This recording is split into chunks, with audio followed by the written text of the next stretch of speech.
Welcome back to the Steps to Soul podcast. Today, my co-host Christopher Sater and myself, Brandon Bourgeois, are going to talk about what it really takes to be a business broker and strategic advisor. Why this matters to all of you listening? Well, it's simple. If you're going to buy a business, there's a good chance you're probably going to go through it a broker. It's good to know what they do, why they do it, and we're going to give you a little behind the scenes of what it takes for us to do our job and what our thought process is. Because if you better understand us, we can better help understand you as well. And we love great clients. Isn't that right, Chris? We do indeed. We do indeed. It's true.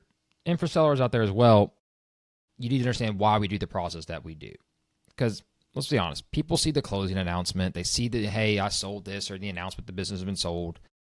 They don't see all the, sometimes 5, 6, 7, 8, 9, 10 months of calls, emails, negotiations, the strategy meetings, the late night texts, the phone calls.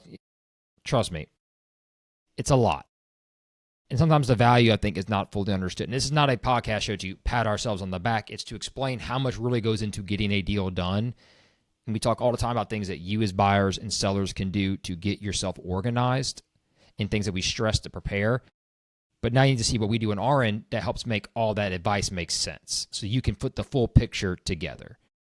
And for those listening out there who are interested in doing this is a great episode for you just to kind of get a feel for what the job is like. And if you think you got the spine for it, let's be honest, because I've had a lot of people reach out over the years wanting to do this, and I give them the full kind of breakdown. They go, I didn't think it was all that. It's like, this is not being a transaction coordinator, right, Chris? There is a lot more than just passing on emails and documentation, which I think a lot of times the job gets boiled down to too often. Yeah. There's a long runway in this business to get started, and by that I mean it's a long time to get your first commission. Even it can be 6 months, 9 months, can be over a year if you know you're going after larger ones only, and you can usually get a smaller one closed in a shorter amount of time. But you didn't even mention the lenders who change their credit standards midstream. That we deal with that all the time. You deal with sellers who start panicking towards the end. Maybe they talk to a neighbor and their neighbor tells them, well, I sold my company for 10x, and we have similar companies, and now they're all of a sudden they've got in their head that they're not selling for enough. So that's the invisible part of this job, and you understand it as well as I do. You got to understand what a business broker does if you want to become one. It's not just going out and finding buyers and watching the deal close. That's very minimal to what we do. As my father used to always say, if it was easy, everybody would do it. It's Right. not sales, it's structured advisory. It's not matchmaking, it's risk management. The job, ironically, is equal parts finance, psychologist, strategist, and sometimes even pretend lawyer, jokingly, and CPA aside. We have to be very well-rounded. Don't let's forget actually talk about... don't forget therapist in there. No, I try to forget that part. Those are the hard ones. Those are the ones I like to bury in the back of my brain and not talk about.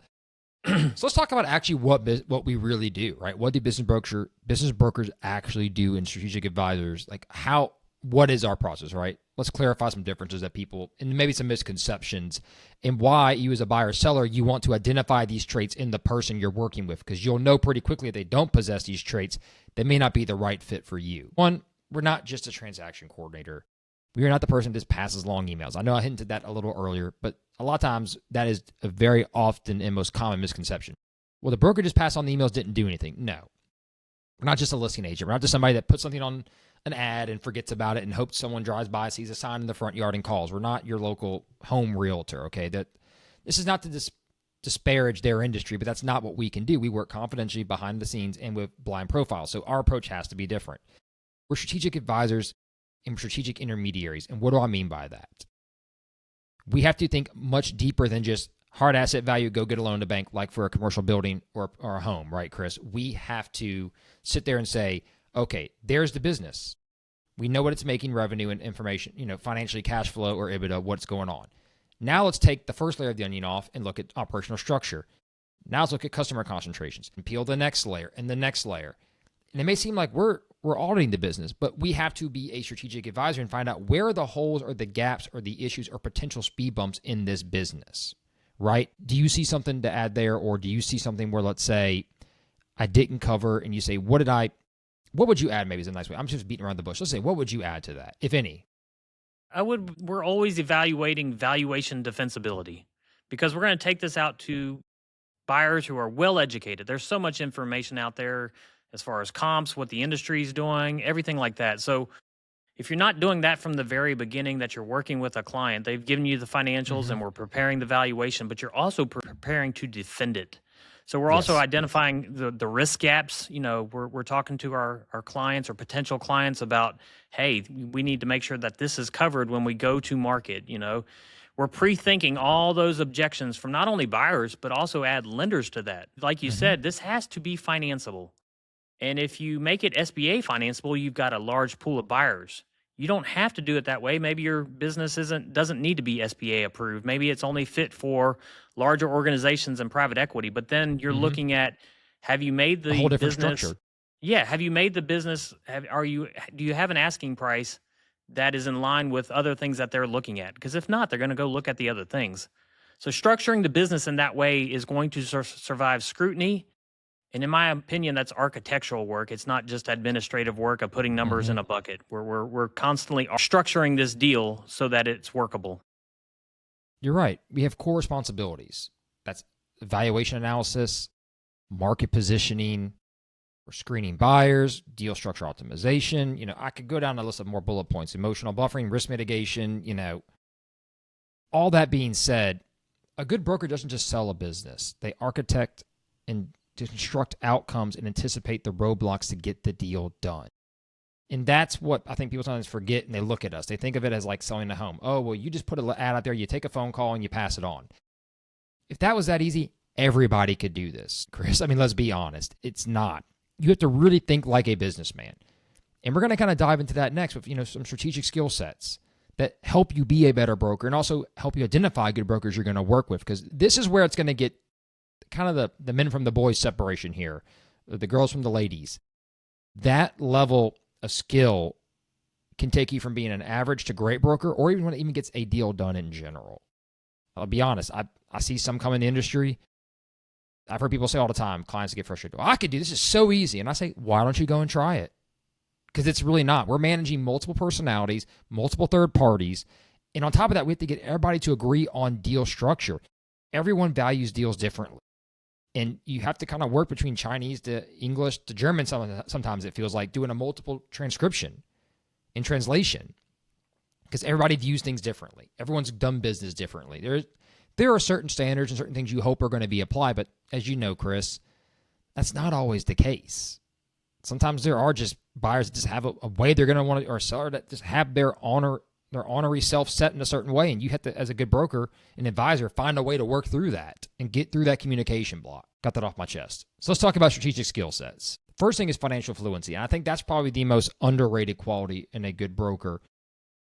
It's not the most important, but there's a nuance to being able to read a tax return, Chris, and understand what a business is really doing by looking at the P&L and other parts of financial documentation. Besides understanding EBITDA and cash flow, knowing how add backs work, I think you see a lot of it, as you hinted earlier, in SBA financing structure, tax implications, working capital, and then understanding, really my favorite part is the business management and employee management constructs of how that business operates, the organizational structure. I think that's where having financial fluency and all those combined gives a broker really good depth to be able to truly value the business property. What do you think? Yeah, you got to understand, you got to have the fluency to break down EBITDA, right? That's the kind of the mathematical accounting talk Golden that we talk standard. in our world. You got to be able to normalize. You have to understand that you can't just look at last year's P&L. You need to look at the past 3 years, 5 years, and understand month by month what is actually normal in this business, because that's what buyers are buying. They're buying the future. Yeah, the past is great. It tells the story of how it got to where it is, but they really could care less about that from the standpoint of, if I invest my millions of dollars into this business, they want to know, what am I going to get in the future? So you got to be able to normalize these expenses and even revenues sometimes. You mentioned working capital. You got to understand how those pegs work. You got to understand accounts receivable, accounts payable, cash flow cycles, seasonality. And lastly, you got to understand how debt service coverage works. And you got to understand what lenders want when they look at debt service. They have a ratio. It's called the debt service DSCR, debt service capital ratio. I think that's right. But buyers and lenders, they're underwriting the risk of the deal. And if you don't understand how they think, you can't position this business to be sold. It won't survive underwriting. So you can take it out there. You can find a buyer who's willing to pay it for whatever reason. And then when he takes it to his bank or an SBA lender that we recommend, they're going to shut it down and the deal's over, and you wasted months, sometimes weeks at Yes. least, you know. Brandon, how often do we see sellers overestimate their value, really because nobody walked them through what the real underwriting, not just because they want more, but they don't even understand or haven't even thought of a lender's going to lend on this. They don't understand the underwriting logic. More often than I should. And it comes back to our favorite point, transferability, our favorite word on this podcast, possibly. Probably I say it more often than any other word. Why? If you don't understand how to properly calculate and analyze the EBITDA and apply the multiple, as we've spoken about numerous times, that's when that multiple is going to break down in underwriting and break down in negotiation and have to be retraded, renegotiated, reanalyzed. A good broker and strategic advisor can see that coming and, like you said, break down month by month, understand all the proper add backs and issues that go into valuing the multiple. When that's done correctly, expectations are properly set for sellers, and then they're able to be executed on in the next stages of the deal throughout the LOI process, throughout due diligence, throughout financing if needed, throughout negotiations. Most times sellers just get really bad advice on what that number is, and it already starts off on the wrong foot. I could tell you, I think we were talking about this on the phone a few days ago. An accountant put a 7 multiple on a 250 EBITDA business in promotional products. That's absurd. Industry standard on EBITDA in those price ranges and EBITDA, numbers, it's around 3.5 to 4 at best. But even then, this was a husband-wife team working 80 plus hours a week. You can't use EBITDA for that metric. You have to use SDE. And so I'm sitting there having to tell them the accountant valued you more than your total revenue at 7 times. And also, the P&Ls he's using have a cash component factored in that can't be verified. So I can't use this for underwriting. So he'll be going off just what the accountant produced. One, it's overpriced by almost $1 million. 2, the books don't support any of the math to get the financing completed. That's a great example there. And I hate having to have that conversation, but luckily the owners took it well. But you could tell there was some friction having to be like, no, I'm really sorry, but you're not even near that. And on top of that, this applied logic and analysis doesn't even make sense. And this is someone from a good financial background that did this, right, Chris, as we said, or as I said, I should say, excuse me. Financial fluency is important. Just because you can read a tax return doesn't mean you can apply these multiples correctly and understand these varying factors that go into setting the multiple and setting expectations. And that is so important. Yeah. Because without financial... Go ahead. Let's mention why we use multiples, because they're multiples of cash flow, right? And if you don't understand where multiples come in, that's a podcast for another day. But when a CPA comes in and puts a X multiple on cash flow, the way I explain that to my sellers, my clients, is like, you're expecting a buyer to work for 7 years doing what you're doing without making a dime before a profit. That's the easy way to explain that is not rational. It's not going to fly. Buyers aren't going. They're going to go find things that are in the 2 to 4x multiple. Yes. And so that's the quickest way I kind of try to eliminate what a CPA says. You know, when they've spoken to a client and they've worked their math and I don't know where they got that multiple from. Maybe they ran some comps or they had another client that sold for that for some reason. Yeah, that's definitely illogical. It's egregious, and it's unfortunate because we talk about so many times on the podcast, having the right advisors can be make or break your deal. If they went to go do a deal themselves with that logic, they would get laughed out the room. It would look that bad. It would be ridiculous. They'd almost be insulted by somebody telling them that they're wrong. And I'm glad I got referred to this couple and could have a conversation, because it leads to the next major issue. How a broker's negotiation strategy. How am I going to be able to leverage what your company has done, what's verifiable, apply it appropriately, and then have a buyer come in his negotiation, explain them why this metric, why we pegged this value is fair and reasonable and makes business sense, right, Chris? Is it pragmatic? Because let's be honest, time is leverage. Having proper structure and analysis already done makes a huge difference. Negotiation is not a field for aggressive behavior. It's for strategic and disciplined approach. And good buyers see a broker that has already laid this out, explain the valuation, explain the process, whether it's in the SIM or other follow-up conversations that we've spoken of earlier. A good broker understands that it's negotiation, it's not personal, and it can handle the emotions of all sides. And we'll talk more about psychology of our deals later. But if you can't develop that relatable interaction and the ability to negotiate with clients and have set the stage with financial fluency, doesn't matter how good a negotiator you are, if you're having to retrade every issue because you failed in the first part, is financially analyzing the company and getting proper allocations, no deal is going to make it. And if it does, it's going to be such a drag out dogfight. Doesn't matter how good you can negotiate, right, Chris? When the goodwill is lost. Yeah. If a broker negotiates, emotionally or impulsively, the deal becomes unstable very, very quickly. Let me add, too, if he allows the seller or buyer to do so as well. Sure. It's not fully our control, but we have to try and ring that in sometimes. No, absolutely. And discipline on both parts, the broker and the client and the buyer even. It creates more power and leverage for whatever party's got that discipline, A broker's strategy needs to be to try and preserve that leverage, and you have to do that through discipline. You can't act emotionally, you can't get upset at anything, and you've got to try and keep your clients. It's a very emotional time for them. That's a lot right. of stuff involved. And that leads to the next thing, market positioning. If you can financially be fluent and understand what's going on and properly analyze, you know how to negotiate, and you can have conversations to help the seller understand where the starting point should be, what likelihoods are. Great brokers take the next step in this place, market positioning, how to put the company up to market in the public sphere, obviously in a blind profile, that sets the tone and sets guidelines and sets expectations that buyers can absorb and agree with. They don't have to love every part of the deal or the facet, but they have to agree, hey, this broker, the best compliment a broker can get is you price this business correctly. This is not allowing expectations to overtake this deal. It is not allowing for gross mismanagement of cash flow. You priced it properly and it makes sense. And a great point I'll make is Gary Cowell, my team here in Baton Rouge. We have a semi-absentee auto shop came in. Very popular business industry right now. We checked it out. The owner said it was semi-absentee. We ran through the whole company structure, went through the cash flow. It all adds up. It all makes sense. We said, look, we're going to price it. It's about 120 cash. We're going to price it 300. Maybe a little negotiation, but it's pretty dang close. And if you want out before the end of the summer, we have to be in this range. You want to guess who got a full price offer and acceptance in 5 days? Because the buyer came in and said, no, your price is exactly right. I'm in the industry. I'm looking for more operations like this. That's price fair. I'll put a full price offer. Now, granted, he wants to do due diligence, which he's more than rightly and entitled to, and we have no issues with, and we know it's going to come out okay. That being said, when you price things properly, you negotiate properly, you set structure, guess what happens?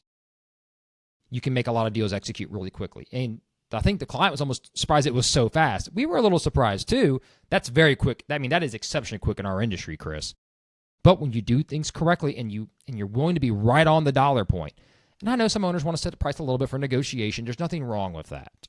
Sometimes you need to do that to work out some kinks in the deal as you get started. But when you get really, really, really close, a lot of great things can happen, especially in certain industries more than others too. So let's talk a little bit about your favorite, part of the deals, Chris, the emotional and psychological side. You and your therapy here. I'll let you elaborate a little bit more on that one because I've been taking the lead for a little bit here. Yeah. This is the part of the deal that no one can train you for. You got to have that kind of emotional intelligence. That's from your upbringing and just the things you've done in your life. Obviously you can go try to get better at it, but the part of the thing is sellers aren't just selling cash flow; they're selling their identity, and you need to know that as a broker. You need to know that going into the deal. You need to go into that meeting for them for the first time. Because for founders and for business owners, the business is their reputation. That's absolutely so true. It's about their routine, their relevance, what they get up and they go to every morning. They have for the past 10, 20, 40 years sometimes. I just sold a guy's business who'd been doing it for 40 years. He was Big having a life hard change. time at it at the end. He did wonderfully, but he absolutely was kind of a little he wasn't hesitant at all. He was ready. He was in his 80s. He was ready to get it done. But still, it's a massive change. But I will tell you, when negotiations get tense in these kind of situations later in the process, you're not just navigating numbers anymore. You've got to learn how to speak to these clients that are getting emotional, to buyers that are getting emotional. Because what we're doing is we're always navigating ego, navigating fear, fatigue usually sets in at some point in the deal fatigue. And you're absolutely working over legacy concerns. They're worried that this guy's going to come in and fire all my employees or destroy the business. And, even though they're getting their check at closing, that's still a huge concern for them. So you've got to be able, as a broker, to understand all that, how to kind of work everybody through it. That's where the therapy comes in. You got to kind of talk them through it. You're not talking numbers anymore. You're talking about, hey, remember when you started this process? That's a great line to use because they can take their mind back to, oh, yeah, I remember now. What's the goal? Yeah, what's the goal of all this? So, what do you think when more deals fall apart? Do you think more deals fall apart because of emotional fatigue or financial disagreement later down the road? What's been your I kind would of say it's yeah, go kind of ahead. 1A, 1B, but 1A would be financial issues. Mostly it's unverifiable financials or just deal structure doesn't support the cash flow for debt service. Yeah. 1B definitely is emotional. And we have my dad always taught me when you do these deals, you have to learn to read the body language of everybody and look between the lines and what's really going on. Sometimes sellers don't even know what they're saying or buyers because they have their own psychological roadblocks to wanting to do a deal. And I've got a great story for you that my dad told me from one of our first days in the company, probably early 2000s. We had a large mobile home park. A guy in his upper 80s owned it. His daughter lived in the mobile home park as well. He wanted, I think it was, quote me not exactly, but $600,000 at the time. He priced it about $625. Buyer came in real quick. I'll pay $625. I've been looking for one. This is the perfect one. It's geographically makes sense. So you priced it well. It got off the market, relatively about 2 months. Pretty good timing. Full price offer. We go present it, and the broker who at the time, he's passed away since, was a great man, Jim DeSell, says to my dad, Bob, he didn't take the offer. It was full price. I don't understand. So my dad says, Jim, sit down.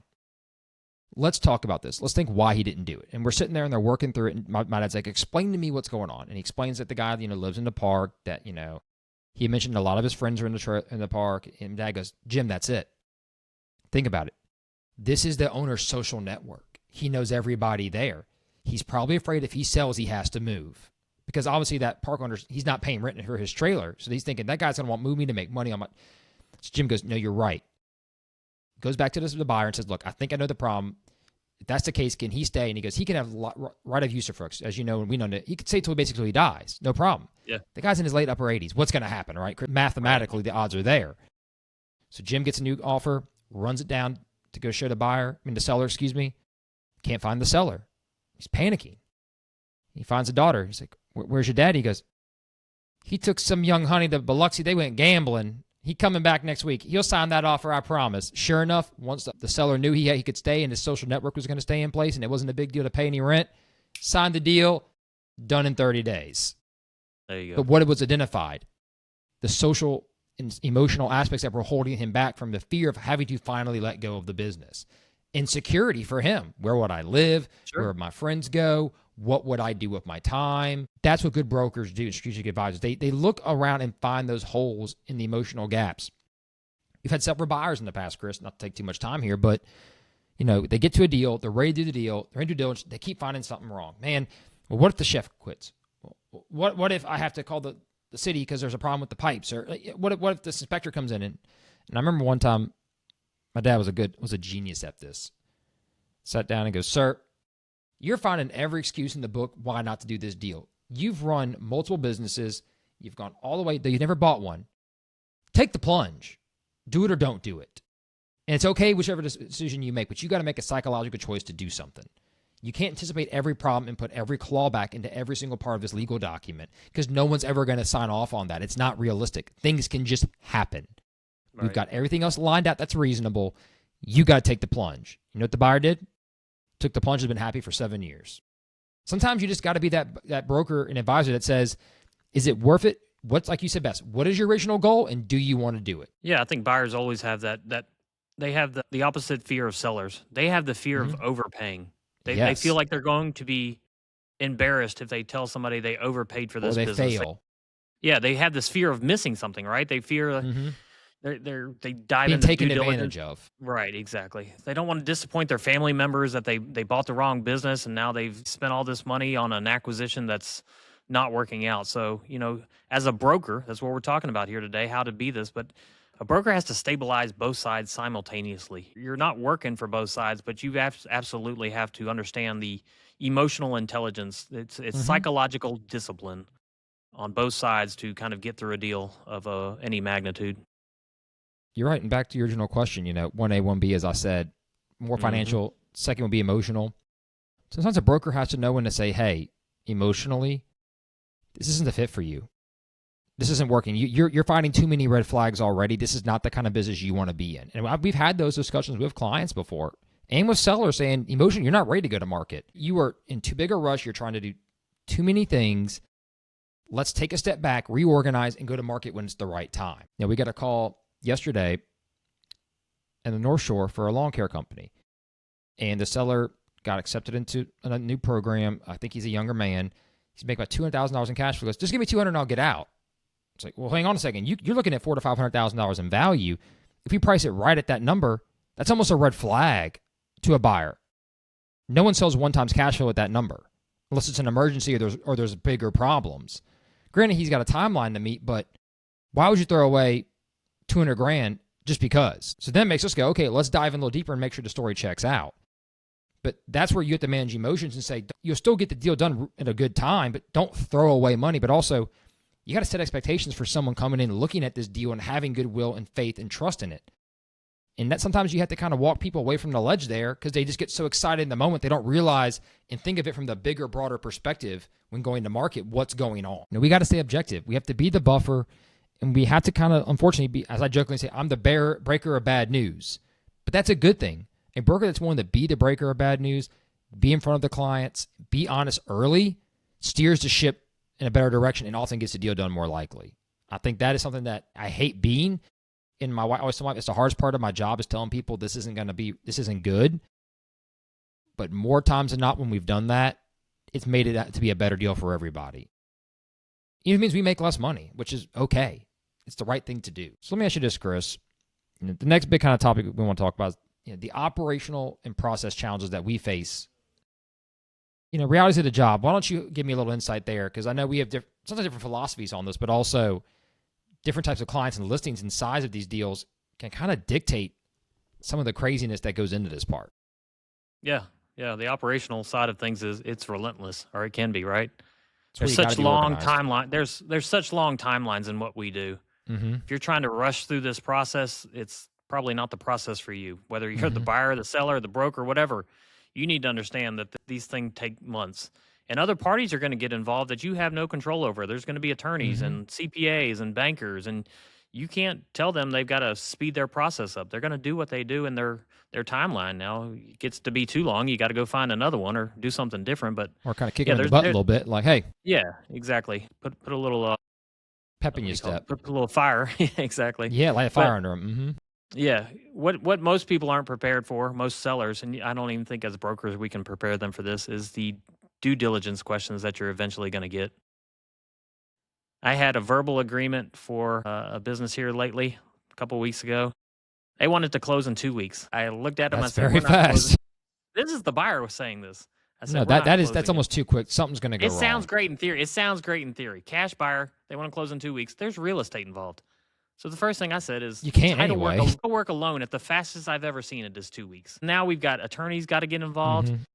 And they kind of led the buyer to believe that they were ready to write a check. They weren't going to do due diligence. Well, guess what we got yesterday? Here we're about 3 weeks in.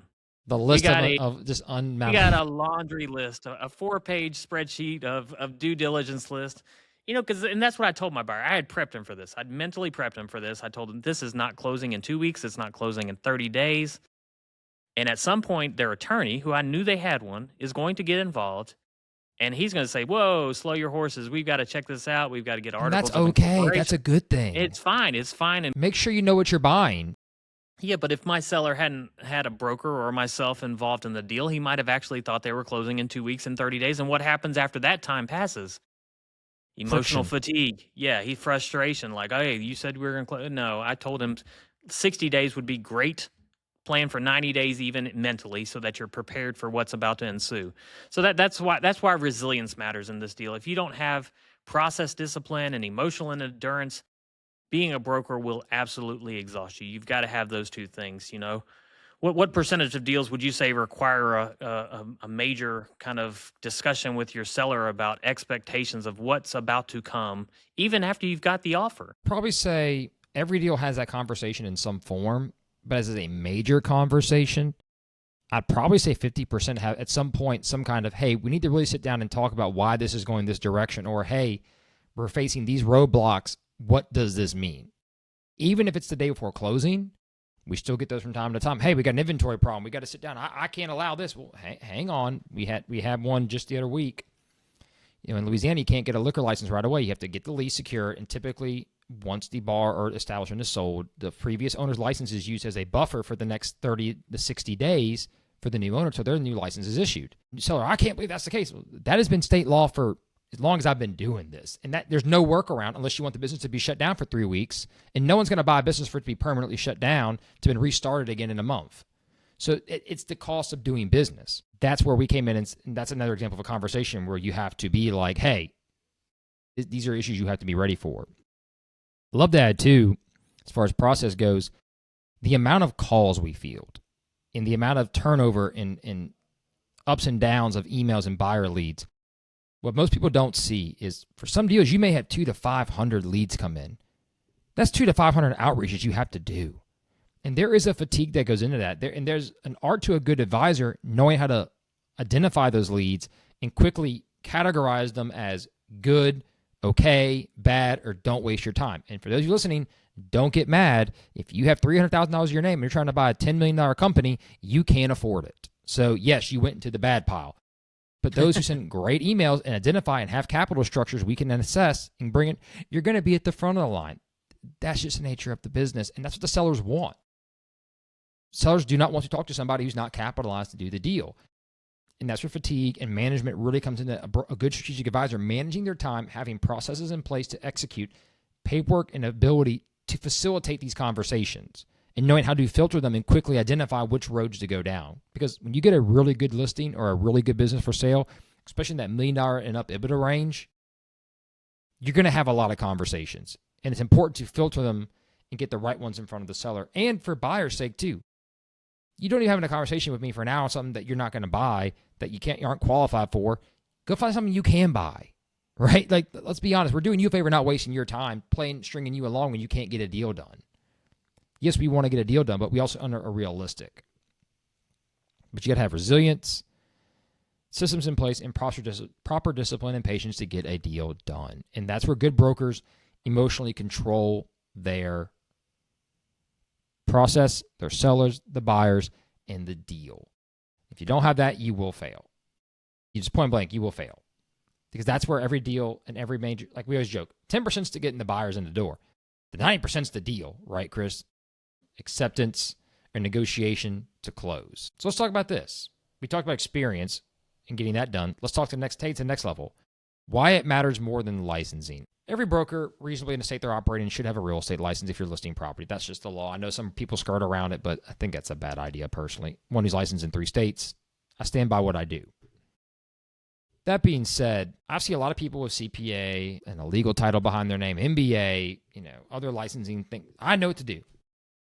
I've been doing this for 14 years. I know you've been doing this a very long time as well, Chris. I mean, I grew up in a family business doing it for 26 years. Right. It's amazing how having that experience of getting different deal situations resolved, different roadblocks assessed, is more valuable at the closing table than all the professionals who have titles. And I mean, that's not disrespectful at all to accountants and lawyers. I talked about the accountant earlier doing the 7 multiple, right? My experience right there was, hey, this is not even wrong, this is grossly wrong, and not afraid to call it out. Other brokers would tell a client, oh, yeah, sure, we can do that. They'll list it. Not good ones. You know what they're going to do, Chris? They're going for the market to come in, tell the client it's wrong, drop the price dramatically, and try and get a deal done. Is that how you want to sell your company, Chris? I don't think it would be the way. Yeah, that's not a good feeling. No. What would you add to experience that's more important than licensing? I'm not saying licensing is important, but just to certain aspects in relationships in the deal. Sometimes a broker gets viewed upon, well, you don't have this or this credential, but let's be honest. We've got more pragmatic experience than 99% of the people at the table sometimes, which is hard to believe. I think the best experience for a broker comes the same way it comes in life. It's when you fail. It's when you see a deal fail and now you understand why. You can write an entire case study on why that deal failed and how to prevent it. Because now you've got that education, you've got that experience. Now you can recognize that pattern. You can back up to the source of when did this start? Why did that deal fail? When should that have been caught? Why did the lender decide not to move forward with this deal even though we covered debt service, we got all this? Yeah.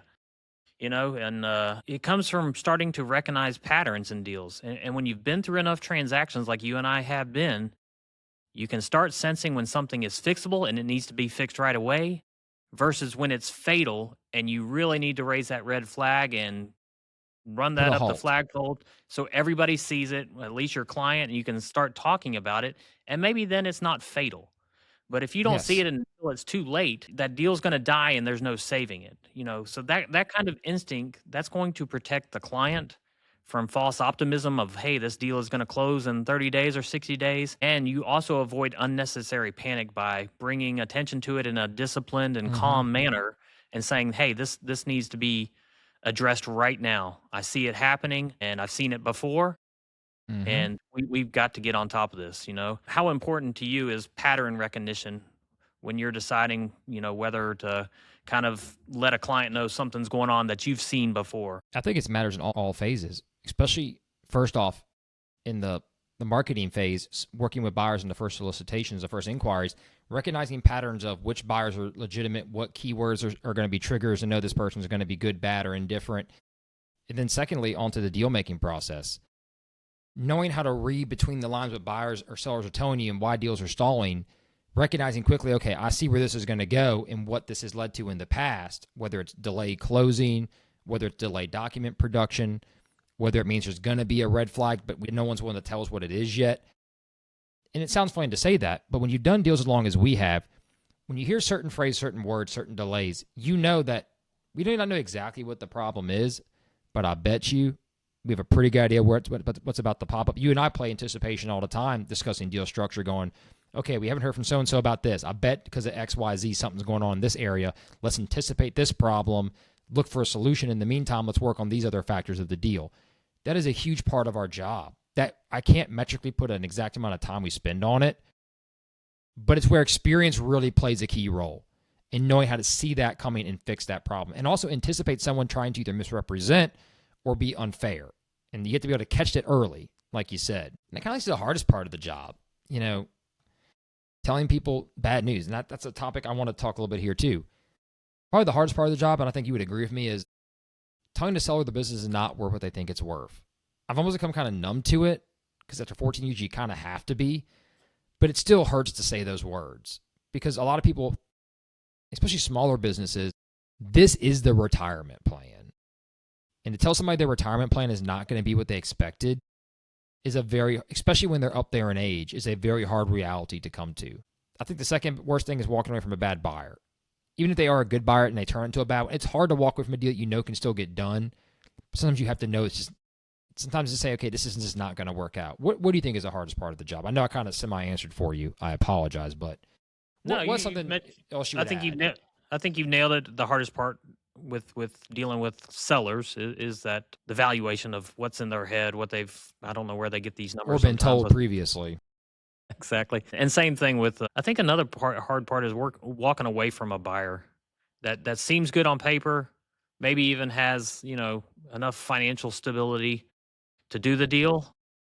But it's one of those instincts again. You see some structural risk. You've heard things, or you just know they're not a buyer that can get the deal done for whatever reason.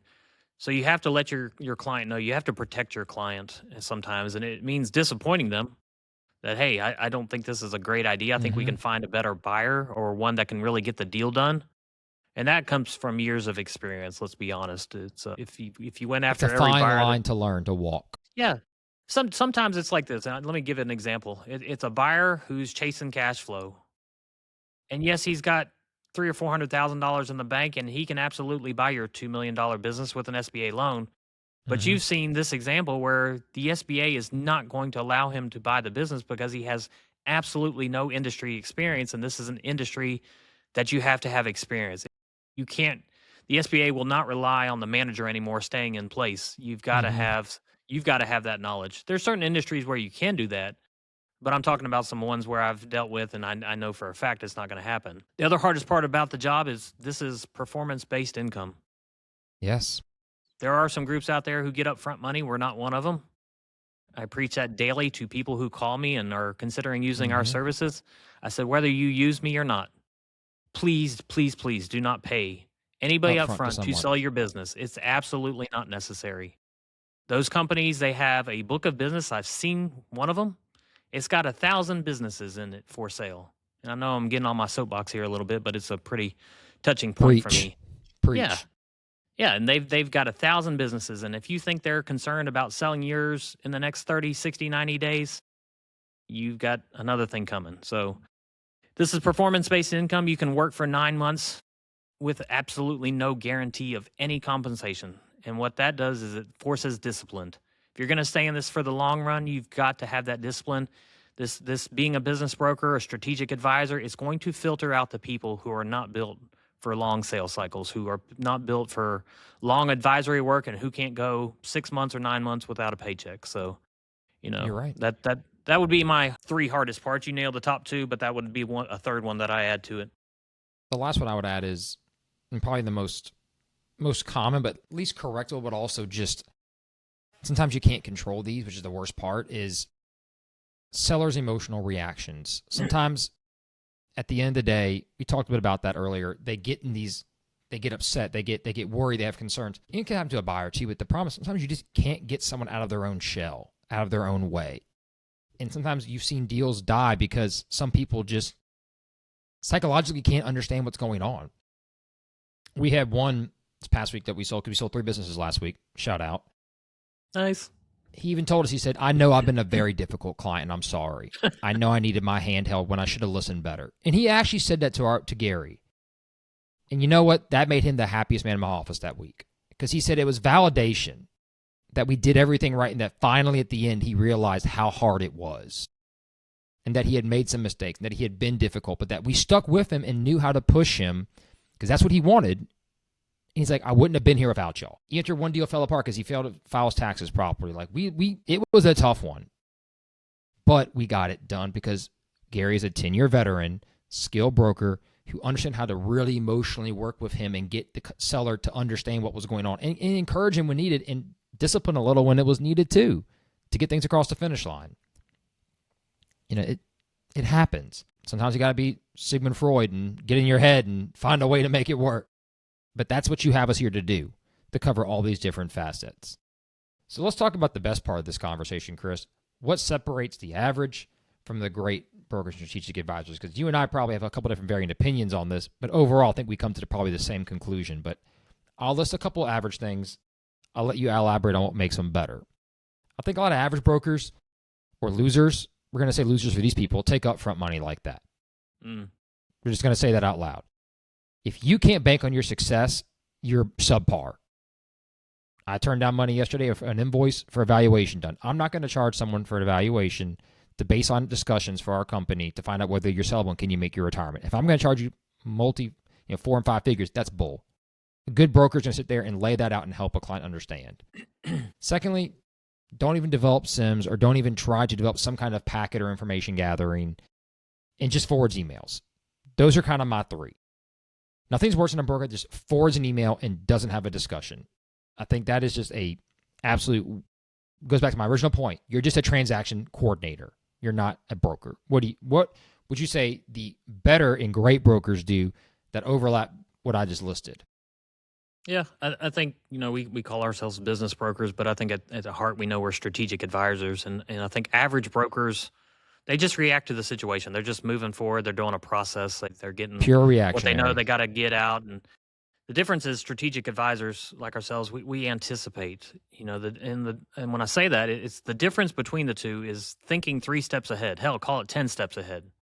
We're always anticipating, and we're warning our clients what lender requirements are before underwriting even becomes a conversation. Mm-hmm. Gathering those documents. Yeah, we're structuring working capital before it becomes a dispute.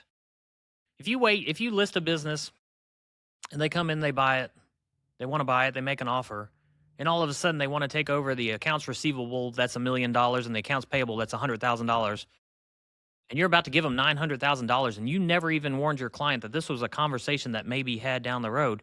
You didn't anticipate. You're an average broker. You didn't understand that was coming. You didn't warn your client. You didn't build it into the valuation. And now this is your only buyer right now, and your seller's really wanting to sell, and he's about to add another $900,000 of value that he's just giving away. That's an Mm-hmm. example of that. I would say one thing too is I always do this now. I'm coordinating tax conversations before I even list the business. I'm making sure my client has thought about the tax burden. Have you spoken to your CPA? What are you going to do with the funds? Don't even list Mm-hmm. with me. You're not even yet a client. You haven't signed a listing agreement. That's right. But I want to make sure you understand that, because I want to make sure that what you walk away at the closing table with is enough to accomplish your goals of what we're trying to do here. If it's not, I really don't want to be involved, because I'm not going to meet your goals. That's my entire objective, is to make sure I understand your goals and then help you achieve them. And if I can't do it, I'm not the right person for the job. So strategic advisors, they reduce the surprise of Mm-hmm. they assume a complexity from day one. They assume this deal is going to be very complex. It's not just going to be, I Yes. get last year's P&L, I throw it out to a buyer, I and get hopefully I offer. get a check. Yeah. Yep. Yeah. No, you're right. I'll take it a step further there too. The great ones understand how to control their presence in the room and how that affects the deal as well. A well thoughtful, instinctful broker understands where their presence is needed, when to back off, how to lead the room, and how to set the example for the transaction. And I think average and below average brokers don't know how to do that. Great and smart ones can lead better when they do that properly. Whether that's how you dress, how you present yourself, how you start conversations, how you start communications, when you time your conversations, when to interject and when to hold back. That is a skill set that takes time to develop.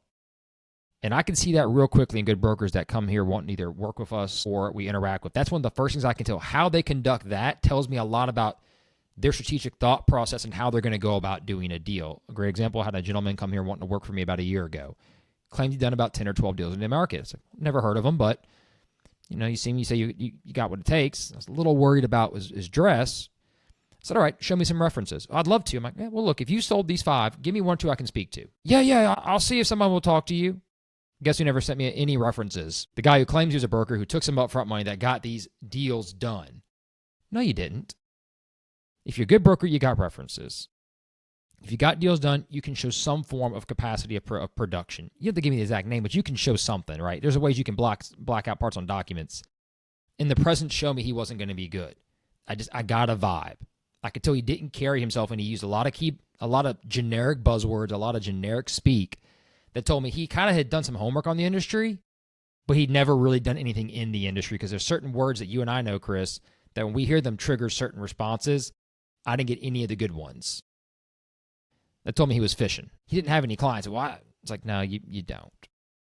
So advice to brokers out there, or people who want to be a broker, aspiring brokers. Let's talk about that real quick. I know maybe sellers and buyers don't care about this segment, but for us, it's our podcast. We're going to do it. You better have financial background and be willing to take some time to make money. I interviewed a man about 3 years ago who was very good in sales, thought he could do this. You need a good sales background. It helps, right, Chris? There's a lot of key things you need, but that's a good background needed. First thing I said was, can you handle recasting financials, and are you willing to learn? He goes, well, how hard is that? I said, hard, no, but to be strategic, like we said, Chris, and really be able to anticipate, it takes 2 or 3 years to get really good at it. He goes, really? I'm like, yeah. If you want to get more deals done, you can do it and not get a lot of deals done, but having that financial literacy and insight. The man had never had a management position, had never run a sales team, had never had employees, had never been in charge of other. I said, you're missing that business sense. When you have that attached to a financial literacy, you'll excel past those points. If you don't get the foundational pieces correct, and there's a lot of decent brokers who are great at recasting, but they lack all the other intangibles after that. So as a good broker, if you want to be in this business, expect long, random hours at times, very condensed emotional moments, and having to have a certain background that fits with. Not every broker has a CPA degree or has been a business owner, but you need some form of management and understanding, because that's how you find the cracks in the foundation during the valuation process to properly fill them. What would you add, Chris? Yeah, no, I agree with you 100% on. You need to study finance deeply. You need to understand deal structure, tax implications. You need to learn, lending mechanics. You got to understand debt service and how that works. Otherwise, you're going to give sellers unreasonable expectations of what their business is worth, because at the end of the day, if it's not financeable, or if it doesn't have a cost of capital, if it's too high for a buyer. The other thing is you got to learn negotiation psychology. just as important as finance and understanding that. I think it's important if you're new and if you got that good sales background, you got a little bit of finance, it's going to be important to work under someone who is experienced before trying to operate independently. And You're just willing going to to help you. Let me add that. Willing to yes, stay with for you. sure. Yeah, not just put your name on the roster, but actually help you through a deal. I've got some firms we can recommend for that if you want. Yeah, this is not transactional real estate. It's corporate No. finance. It's psychology. It's sales structure. It's tax implications. So we're dealing with privately held businesses, and like I said before, we're dealing with owner's legacy. This is not an area to mess around in, and you can really do some damage if you don't know what you're doing. Yeah, and that's why our role matters. Let's talk about that for a minute. When you're looking to find the right group or the right team, there's an organization here in the area, I'm not going to name names, that tells their brokers, look, one day of training says, go down the street, knock on doors, and if you get somebody, call me, I'll come help you. You want to know how many people I see stay at that organization over a 5-year period? You want to guess, Chris? How many have actually Not stayed? many. Yeah. Zero. Zero. Yeah. You know how many stayed in our organization past 5 years? Over 85%. There's a reason why. We provide support, we teach, we educate, and we nurture our team so that everybody develops their skill sets. Everyone has better roles in their skill sets than others. I can't make a carbon copy of everyone, of the best broker. But our team has diversity and balance in background, in business, and ownership levels, and degrees of value that apply to what we do and help. And that's why our role matters when we're brought in, because all that collective experience, all that collective knowledge gives us such great insight to getting deals done. We talk almost daily, for those who don't know the podcast, we talk almost daily about deal structure and what's going on in the industry and what's going on in our listings. The same goes to my office and in your office, because our guys come to us, we sit down, we talk about each deal, we outline issues, we outline strategic thought, we come to an alignment on what we think the best approach is, and we go execute.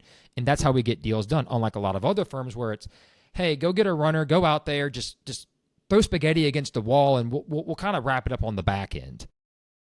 That doesn't work. Good and great advisors have good preparation, know what they're doing, and can set the stage. And I talked about presence earlier. I'm going to give it a little takeaway. There was a very, very large service company here in town. I won't say exactly what for confidentiality reasons. Sold for $4 million. They brought in 3 different groups to come talk to them that day. We were the last one. Our presentation was great. We walked in with confidence and our ability to anticipate and ask certain questions. By the time we got halfway through, one of the 2 owners goes, that's enough questions. We're taking them. And we sold it for $4 million. Because we came in with a direct action plan. We knew business. We explained their industry. And we didn't come in with our hands in our pockets going, well, I could maybe do this, or, I've done it. Here's our track record. Here's what we know. Here's why your business is different. Here's why your business has certain issues. Here's why and how we can help. And here's our thing. We're not going to charge you upfront money. And that wasn't the main reason why. They thought they were going to have to pay us an upfront retainer. When they realized they didn't, they were ecstatic. But what did we do? We showed our worth. We showed our role. We showed anticipated issues that the owners had kind of almost hinted at but didn't realize, but also didn't acknowledge in our conversation. Y'all gave us a great insight to what it was going to take to get this done. We feel comfortable moving forward. The other people didn't give us a confidence. They gave us an idea. You gave us a strategy. Yeah. Strategies get things done. They do. They do indeed. You got to have a strategy going in. Most owners sell one business. Some sell more, but the majority of business owners sell one business in their lifetime. That's right. This is often the largest liquidity event of their lifetime. This is putting all chips on black, right? Basically. Yeah, exactly. This is what. Poor representation from the broker can absolutely cost a business owner millions, or it can destabilize their retirement plans, both of them. So what our job is guiding someone through this once-in-a-lifetime financial event.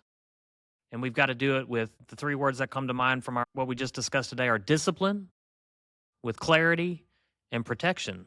Absolute protection. You've got to protect your clients from, first of all, not leaving chips on the table, but also for not getting sued after the deal's done. All these things are wrapped into one process, and it's a long runway. You're right. Sometimes that means grabbing, like, I'm a father, you're a father, grabbing the son and saying, hey, come on, we got to go apologize. We got to go make this clear. We got to fess up. I've done that with clients, and it's hard to do. It's tough because that could cost a deal, but it's the right thing to do. And as we reassure the clients, as you said, protect them. This prevents you from having a problem down the road. You're going to thank me now as hard as it's going to be to have these discussions. Our role is more complex than it appears. And I know we've kind of watered it down a little bit today to give you all a perspective for listening, but it's not always easy. We have to facilitate a lot of different emotional trigger points, reflections, retrades. I could go down the list of adjectives and verbs that apply here. The main thing is it's a demanding job at times, and our work can seem spread out, but then it can be extremely condensed. Having the right and a good and strategic advisor will make sure that is accomplished and handled correctly. And we ask you out there listening, if you have questions, if someone you're working with, to ask those questions. That's okay. We want to answer your questions. We can't anticipate every question you're going to have, but we love to answer them beforehand. And we ask if you go get advice from somebody to stress test those questions and have discovery moments with them to make sure you know who you're working with. I will say, though, in my final takeaway, we can work with a lot. We can take the Play-Doh and build something with it, but we can't make up for what's missing. Sometimes that's the one thing I'll say that has always bugged me in advice to aspiring brokers is you can't put something in a listing that's not there. Sometimes there are just flaws that are what they are, and we can't work around them. We can work with what we have and make the best of it, but we can't theoretically change it, right, Chris? So for sellers out there looking for that answer, we're not that kind of person. We can't just magically fix your issue because it has been there. Can't make it what it's not. But we will do the damnedest and best we have with what's there and to see if it makes pragmatic and business sense to do it. How about that for a closing line? I think you nailed it. Love it. Well, on that note, this is the Steps to Sold podcast. I am Brandon Bourgeois. That is Christopher Sater. If you have any questions for us, as always, you're welcome to reach out to us. You can subscribe at Spotify, YouTube, follow us on LinkedIn. We'd love to hear more. And if you're interested in doing something with our organizations also, we're always happy to talk to you as well. On that note, we will see you next week with another great episode on the Steps to Sold podcast.